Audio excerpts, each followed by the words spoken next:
Augustus was born during the consulship of Marcus Cicero and Gaius Antonius on the 23rd of September, just before sunrise. His birthplace was in the Palatine quarters of Rome, on a street called the Ox Heads. After his death, the Senate consecrated that site and built a chapel there. This was done at the plea of a young senator, Gaius Latorius, who had been convicted of adultery. Seeking mercy, he argued that besides his noble birth, he also owed the house where Augustus had first entered the world. Because of this, the Senate spared him and at the same time declared the place sacred.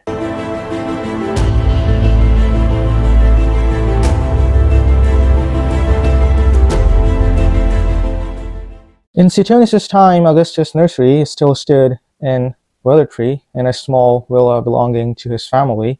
The chamber, scarcely larger than a pantry, was thought by many to be his true birthplace.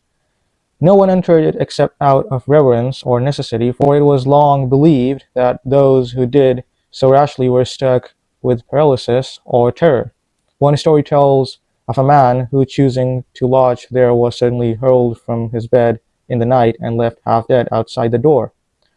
While Suetonius records these details, today it is difficult to locate the exact place he described. As an infant, Augustus was first called Tyrrhenius in memory of his father Octavius' victory over runaway slaves near the town of Thurium. Suetonius himself recalls that in his boyhood, he saw a bronze statue of the young Augustus with his name inscribed upon it.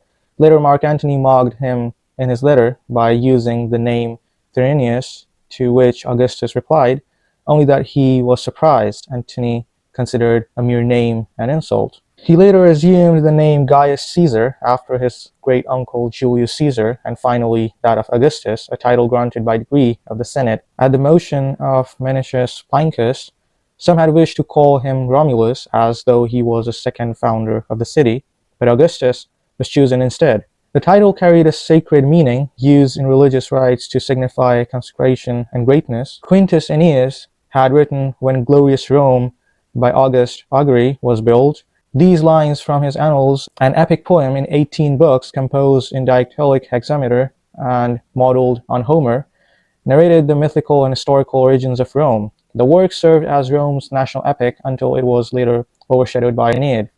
Augustus' father died when he was only 4 years old. At 12, he delivered the funeral oration for his grandmother Julia, and at 16, he assumed the toga of manhood. Soon afterward, he received military honors during Caesar's African triumph, although he was still too young to fight. Later, despite illness, he followed Caesar to Spain. On the journey, he was shipwrecked and, with only a few attendants, crossed hostile territory to reach his uncle. Caesar admired his perseverance and grew even more affectionate toward him. After the conquest of Spain, Caesar sent him to Apollina in Greece to continue his studies under Apollodorus of Pergamum, a philosopher of the Peripatetic school. While he was there, news arrived of Caesar's assassination. Though named as Caesar's heir, Augustus at first hesitated to claim his inheritance, fearing for his safety, but after some delay he returned to Rome, resolved to take possession of his rights. Despite his mother's fear and the strong warning of his stepfather, Marcus Philippus, a man of consular rank. From that time onward, Augustus advanced, first raising an army, then sharing power with Antony and Lepidus, afterward with Antony alone, and finally ruling supreme for 44 years. He fought 5 great civil wars against Antony at Modena, against Brutus and Cassius at Philippi, against Lucius Antonius at Perugia, against Sextus Pompey in Sicily, and against Antony and Cleopatra at Actium. The purposes of these wars were twofold: to avenge Caesar's murder and to secure his own authority. Upon his return from Apollina, he quickly moved against Brutus and Cassius, and when they fled, he had them condemned in their absence. He conducted the games in Caesar's honor and then declared himself a candidate for office, though still very young. Antony opposed him, even demanding bribes before granting justice. Left without Antony's support, Augustus turned to the Senate and to Caesar's veterans, who received him gladly. Commissioned by the Senate, he marched with consuls Hirtius and Pansa and brought the war to an end in 2 battles. In fighting, Hirtius was slain and Pansa mortally wounded. Some claimed that Augustus himself had arranged their deaths to gain sole command, and rumors spread that he had even killed Hirtius with his own hand. When Antony later regrouped with Lepidus, Augustus at first supported the Senate, but when they insulted him and withheld honors, he abandoned their cause and made peace with Antony. To demonstrate his loyalty, he punished a town that had raised a monument to those who had fallen against Caesar at Modena. At Philippi, he fought alongside Antony against Brutus and Cassius. Though still sickly and weak, he endured both battles. In the first, his camp was stormed, and he narrowly escaped with his life. In the second, victory was won, and Brutus took his own life. Antony treated the dead with cruelty, while Augustus, though severe, showed great moderation. Soon afterward came the Perusian War. Augustus besieged Lucius Antonius, the brother of Mark Antony, and forced him to surrender. He then executed many of the prisoners, reportedly as many as 300 senators and knights, before an altar dedicated to Julius Caesar. The Sicilian War against Sextus Pompey dragged on for years, hindered by storms, famine, and repeated naval disasters. Pompey cut off Rome's grain supply, and Augustus himself narrowly escaped capture on several occasions.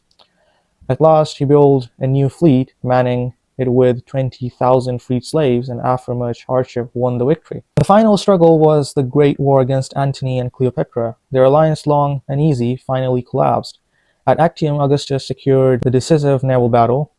Antony fled to Egypt, where Augustus pursued him. Surrounded and despairing, Antony took his own life. Cleopatra, when captured, chose to die by the bite of an asp, despite Augustus' efforts to preserve her from his triumph. There is no firm authority that Augustus ever looked upon Antony's body. Plutarch records that when he heard of Antony's death, Augustus withdrew into the inner part of his tent and wept over the fate of a colleague and companion in so many former struggles. He allowed Antony and Cleopatra to be buried together in the same tomb. Antony's elder sons, by Folia, were put to death even though they clung to the statue of Julius Caesar and begged in vain for their lives. Caesarion too, Cleopatra's son by Julius Caesar, was executed after being captured in flight. Yet the children of Antony and Cleopatra were spared.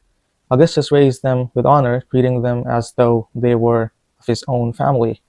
Thank you so much for watching, and I hope to see you all in the next video.